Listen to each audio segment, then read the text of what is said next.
দেৱকীনন্দন দেৱক ভজনা কৰিবৰ বাবে ভক্তি ৰত্নাৱলী শাস্ত্ৰভাগীত 495 আৰু 496 পাতত সুন্দৰ উপায় দিয়া আছে। পৰম শ্ৰদ্ধাই নিতে হৰি গুণ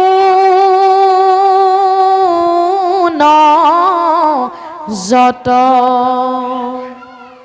শ্ৰৱণ কীৰ্তন সুখে কৰয়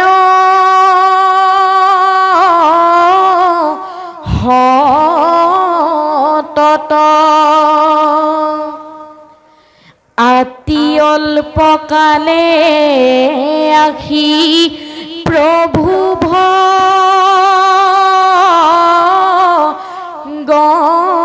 ভগৱন্ত হিয়াত সাক্ষাৎ তাৰ প্ৰকাশ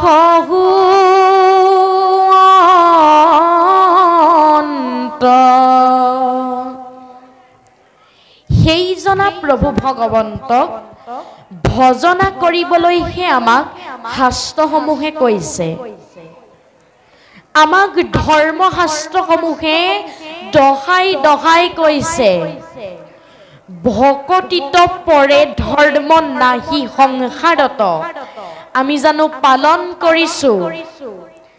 প্ৰভু ভগৱন্তই সখা উদ্ধৱক নিজ মুখে কৈ থৈ গৈছিল, ভকতিত পৰে আৰু নাজানিবা সখী।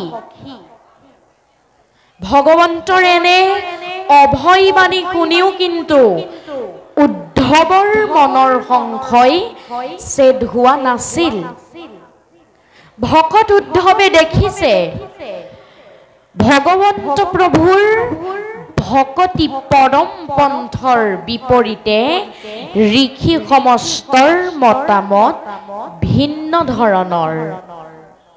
উদ্ধৱে ভগৱন্ত প্ৰভুক সুধিছিল, নিজৰ বাবে সোধা নাই, আমাৰ বাবেহে সুধিছে। কলিৰ মলমতি মনুষ্যৰ বাবেহে সুধি থৈ গ'ল। কি বুলি সুধিলে? হে প্ৰাণবন্ধু মোক বুলিও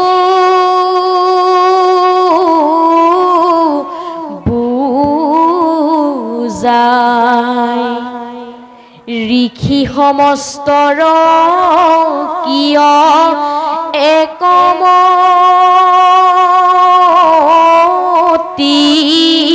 নাই। এৰাম কেহু বোলে কৰ্মে কেহু বোলে জ্ঞানে গতি গুণৰ ইচ্ছাই বুজে যাৰ যে নমতি। এক বেদ বাক্য কিয় ভৈল মতি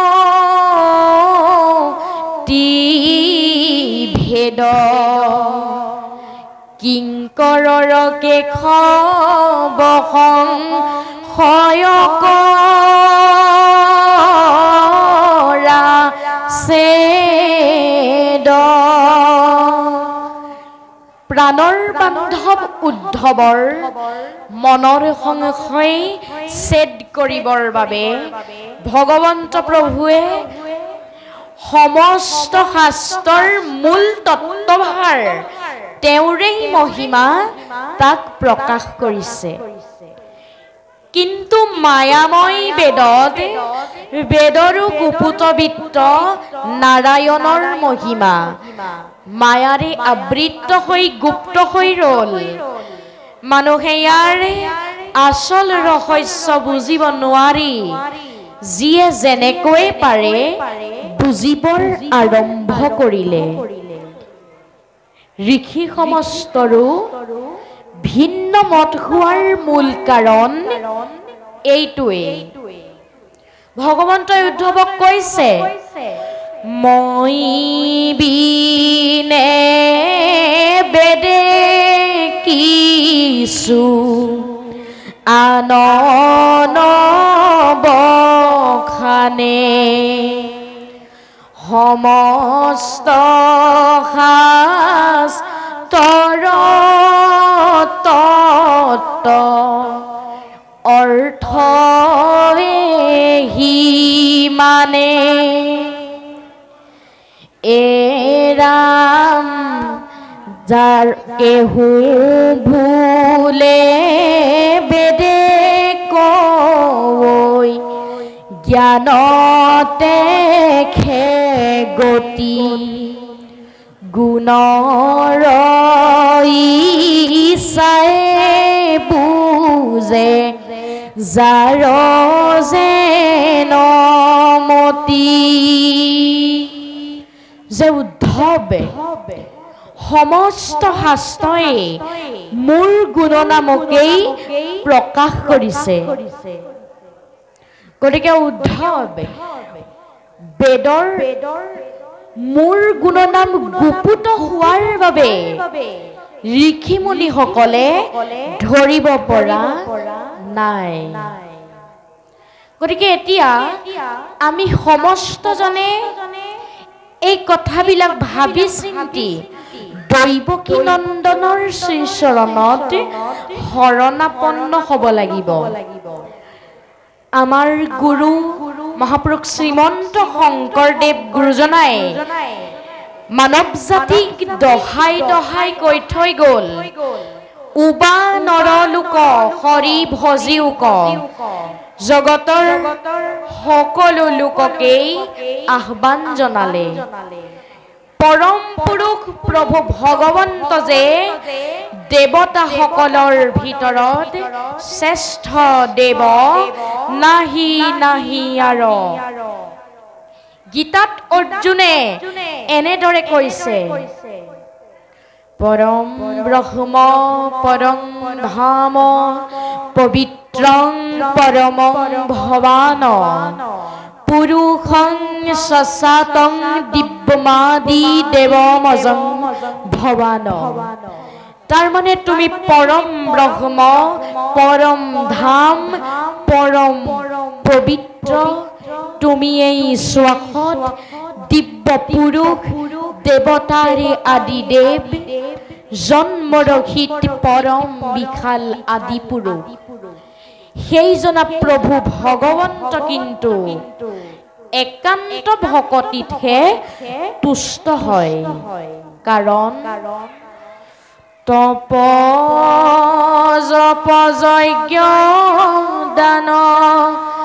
সবে বিৰম্বন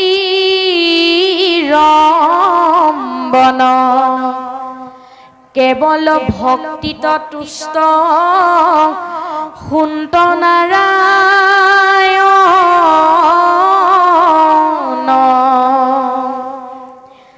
এতিয়া আমি সমস্তজনে বাৰু কি ভকতি কৰিব লাগে সগুণ ভকতি কৰিব লাগে নে নিগুণ ভকতি কৰিব লাগে কি ভকতি কৰিলে ভগৱন্ত প্ৰভুক লগ পাম সগুণ ভকতি কৰিলে লগ পাম নে নিগুণ ভকতি কৰিলে লগ পাম ভাগৱতৰ তৃতীয় স্কন্ধত সুন্দৰভাৱে বৰ্ণনা কৰা আছে শুনিও সৌভাসত তৃতীয় স্কন্ধৰ পদ বুজিও ভক্তিৰ নিৰ্ণয় সগুণ ভকতি যত কৰিতাক পৰিহাৰ নিগুণক আশ্ৰয় দেখা কেন কৃপা কৰি